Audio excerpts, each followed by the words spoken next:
আলাইকুম। কবিতার নাম নেতা নতুন দেখা প্রয়োজন। লেখক এমডি বদর। বাগেরহাটবাসীকে করছি নিবেদন, ২ আসনের প্রার্থী রাহাত ভাই নির্ধারণ। হবে নিরপেক্ষ নির্বাচন, নাই চিন্তার কোনো কারণ। সচ্চরিত্র নেতৃত্বে চাই সমাজ গঠন, অধিকার আদায়ে রাহাত ভাইয়ের দেখি আন্দোলন।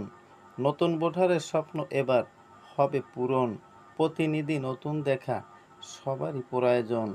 দখলদারি নেতৃত্বের সবাই চাই পরিবর্তন, দাওয়াতেরই পক্ষে দেখি রাহাত ভাইয়ের পদচারণ।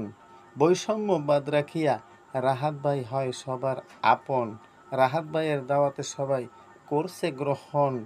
বাগেরহাট ২ আসনের প্রার্থী রাহাত ভাই নির্ধারণ। এবার বাগেরহাটবাসীর স্বপ্ন আল্লাহ করবে যেন পূরণ। ধন্যবাদ।